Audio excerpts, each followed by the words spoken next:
And welcome back to Who Would Win. Today's Who Would Win comes to us from Sage Master, who asked the question, who would win the fight? Broly from Dragon Ball Super now, because now that we have a legitimate canon version of Broly, I'm going to be using that Broly, unless someone asks for the movie version, versus Atrocitus, the leader of the Red Lantern Corps in the DC Comics. Now, I was actually honestly surprised, not because of the request, but because, as far as I can tell, maybe I missed something, but Sage Master, you're the only one who's actually requested this. I've had other people request Atrocitus, other people request Broly, not them together. And I'm not certain why that is. But anyway, Broly. Broly is a Saiyan. He is actually, I believe, a little bit older than both Vegeta. Actually, was he older than Vegeta? That's a good question. I think he's a little older than Goku, but not by much.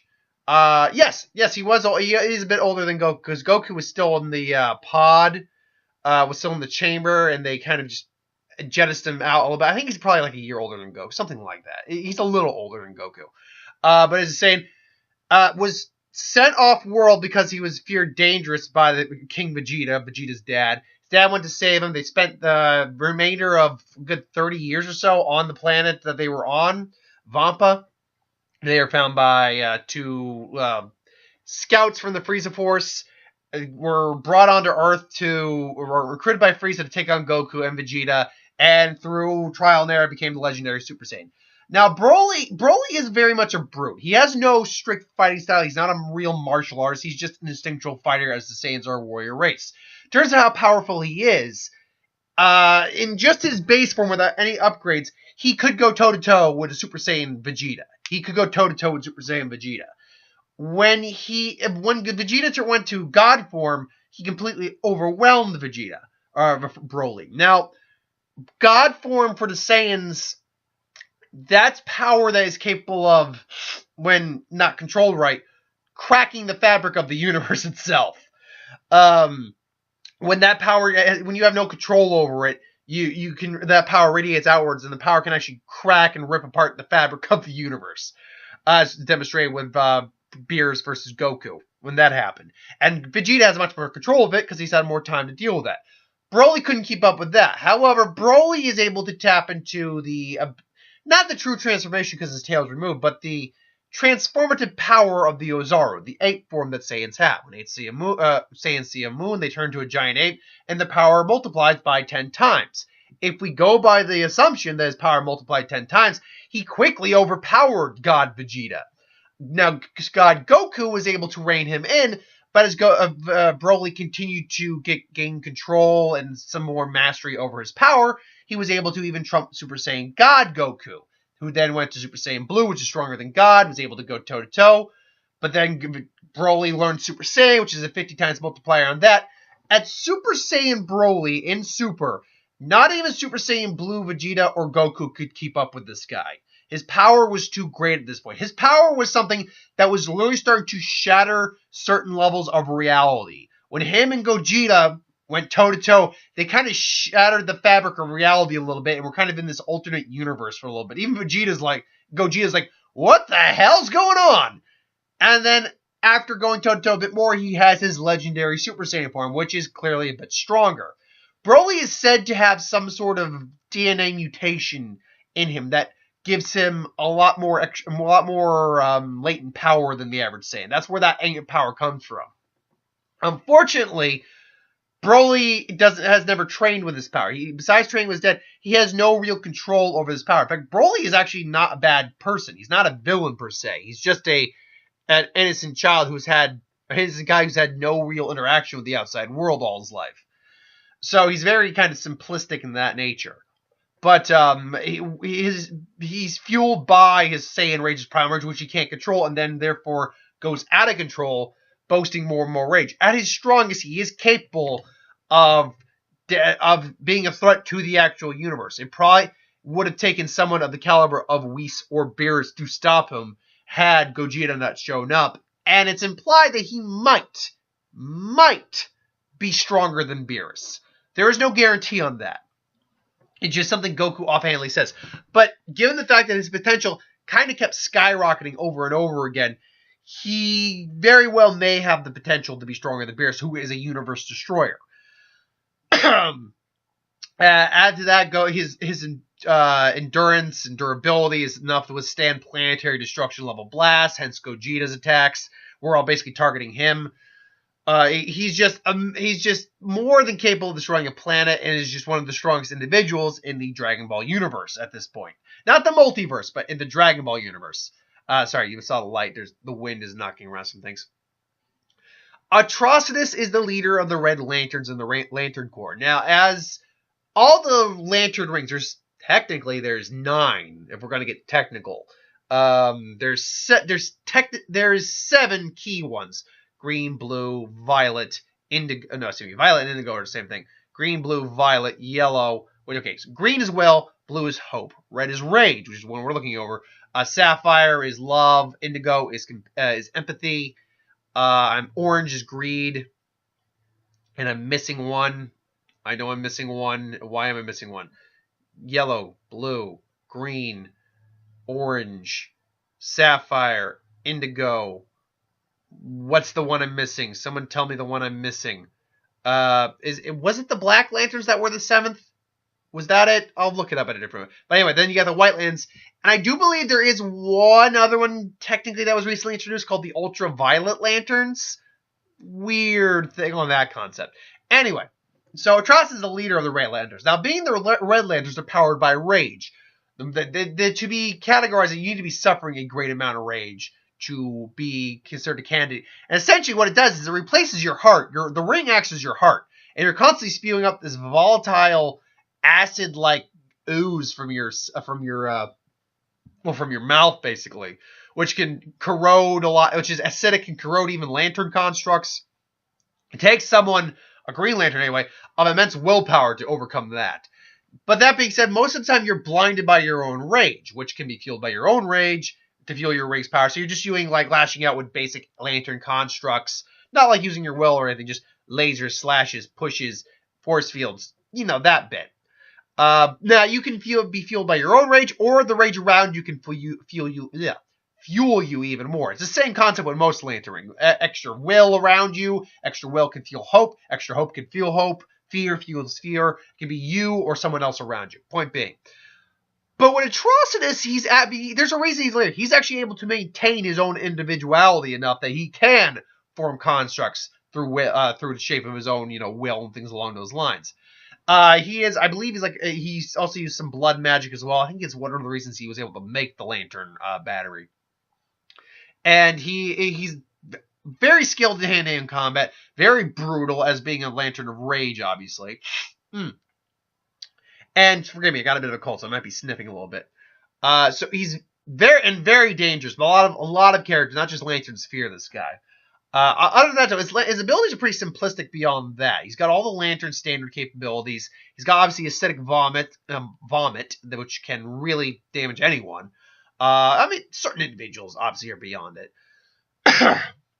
And he can be fueled not by his own rage, but the rage of others. So let's say this fight goes down. Due to multiversal travel, Broly could end up in the DBZ or to the DC universe, or Atrocitus in the Dragon Ball universe. Let's say Atrocitus ends up in the Dragon Ball universe, and he's wreaking havoc. Hell, he maybe even kind of wreaks havoc with some of the Frieza force. Frieza's like, who is this? Maybe he takes Frieza by surprise, knocks Frieza out, whatever. Frieza probably wouldn't die in this case, but this is just to set up the fight. And he makes it to Vampa, where Broly and his friends kind of are. And Atrocitus is just kind of wreaking havoc, and then Broly just steps like, who are you? He's like, huh? I am Atrocitus, conqueror of worlds, ruler of all of them, and destroyer of lanterns. And I do not bow to anyone, not even you. It's like, you're gonna leave you will leave me and my planet and my home and my friends alone. Let's even say Broly was able to make friends again with his old friend. I can't remember his name. The big furry bear thing that he made friends with. Very sad how that turned out. But it's like, aww. So, and he's about to attack him, but Broly gets in the way and counters that. So the fight breaks down. So Broly immediately goes, doesn't go to Super Saiyan, though he now can do it instinctually. He and Atrocitus he goes base form to base form. Now, I'd even say most of our high-level Saiyan characters like Goku, Vegeta, or Broly could probably give any Lantern a solid fight in just base form, just because of how powerful they become. Broly immediately would crack through some of the shields without too much difficulty, but he wouldn't be able to land a serious blow on Atrocitus. It would just boom. And Atrocitus would feel it, and Atrocitus would be surprised by that, but it would just quickly infuriate him and just throw up some acid. Burns him, but I don't think Broly's able to kind of like power it off. He still has a burn. I was like, ugh! And then they would go toe-to-toe. Fires that Godzilla energy beams out of his mouth, just point blank at Atrocitus, just kind of, then just grabs Broly's, boom, blasts him, and straight up, like, get out of my way. Out of my way, boy! And then, blast Broly up, like, you're still standing, well, not for long. Say goodnight! This forms like a construct, like a giant, like, a hammer, or an axe, basically to slice Broly in half. And Broly suddenly goes into Ozawa power charge. Just grabs it. Just, what? And then Broly just cracks the axe and then just throws it at Atrocitus. It just dissipates. Like, what? What are you? I feel so much rage off you. It's empowering me. Give me more! Then they go toe-to-toe again. Broly now is pushing him back despite fueling him with more rage. And that's going to be a key factor here. No matter how far Broly goes, right now, the Broly we know can't really control himself in these higher forms, so he's raging out. And therefore, that's going to fuel Atrocitus. But the question is the escalation of power going to be something Atrocitus can manage for enough time that he can beat Broly? So, again, he's overpowering. Broly's overpowering now, cracking through his shield, even getting some solid shots in him. Atrocitus basically point-blank fires just like an acidic beam at him, which Broly counters with his own beam. They explode. Broly transforms into Super Saiyan. At this point, he's kind of just going straight on rage. Feeling Atrocitus, but Atrocitus is even like... Because the Lantern Rings have a limit to how much of whatever they can absorb. There's a limit of will, a limit of hope, a limit to rage. And with the amount of raging Broly's doing, I would have to... And the amount of rage we've actually seen him emit, combined with Atrocitus' rage, I have to wonder if that is too much rage for the ring to ultimately handle. Particularly when we get to legendary Super Saiyan form Broly. Right now he's in Super Saiyan, and at this point, this is Broly who's able to take on God-tier individuals in his own universe. Individuals who, if they use their power correctly, could affect the fabric of their very reality. This Broly is the guy, Super Saiyan Broly is the Broly that was going toe-to-toe with those individuals. Atrocitus, for all of his power, is not a universe breaker. He's not even a galaxy breaker. Maybe a solar system breaker going planet to planet or destroying a star, but he's not that strong comparatively. So now Atrocitus is starting to really slow down and just starting to get the shit pummeled out of him. And then Broly just comes in, just boom, just does that whole compressed air, just boom, blast Atrocitus, goes flying back. He's bleeding, and it's not just the acid coming out of him. He's bleeding, he's hurt, and he's pissed. And now he's just fiery rage enveloping him. They go toe-to-go again. Broly's taking some hits, too. Broly's not coming out of this unscathed. He's got burns. In fact, at one point, I would even imagine he nearly slices Broly's arm off. Like, maybe hits him right there, just tries to boom, cut it off with a giant energy blade. But unfortunately, it doesn't work. Broly's arm's useless at that point. It's like, then just blasts him again. Or he does that trick where he has the energy blast right in his chest and just boom, blasts him like that. Kind of like, belly slam. Chest bump. So at that point, Broly still has a little bit of him, still has some of himself left in him. Sees his friends are in danger, and he was like, and then just like, you won't hurt them. But and then goes legendary Super Saiyan. At that point, here's the real thing about this. Normally, against maybe a lower tier character, like when I did, little spoiler for the Yami from Bleach versus Atrocitus fight, Atrocitus won the majority of those fights. The reason for that is Yami was not an individual his rage, he was the embodiment of rage. He was actually an embodiment of sin in many ways. Wrath. Basically, all the Espada were like designed after ways that we as humans destroy ourselves, and Wrath was one of them, and he was that. So rage fueled him. But at the same time, it's like he stopped getting angry, then he had to get angry again and all that stuff. And it just was enough. It wasn't anywhere near the level of rage like, say, the Hulk or Broly or Azura could do.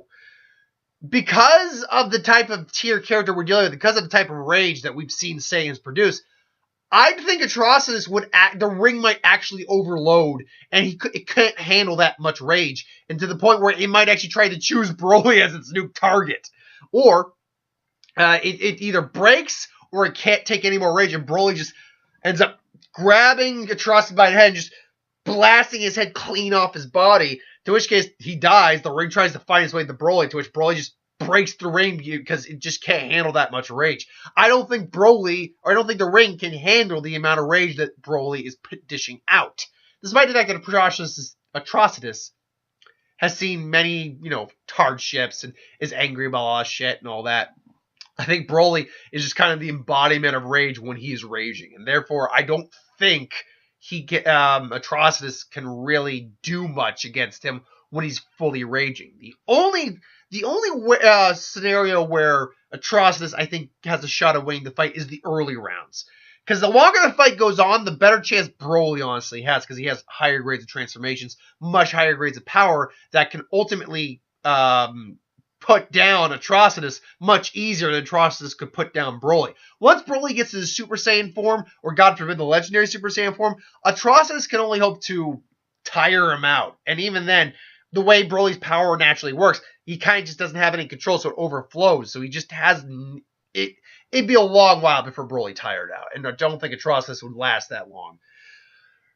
So as I said, the best chance for Atrocitus would be in the early rounds, would be in the early fight.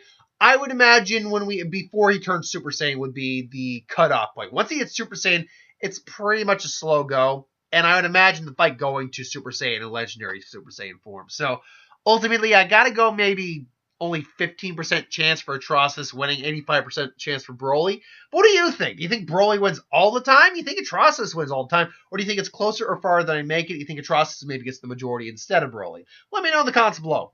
Thank you for watching, though. I hope you enjoyed. Like, comment, share, subscribe. As always, wants to review something, put in the comments below. Let us know. We'll do a review of it at some point. And ideas for who would win, Star Wars, Superhero, Magic, whatever, anything I do on the channel, put that in the comments below. Let me know. I'll get to that at some point. But thanks for watching. I hope you enjoyed. I'll see you next time.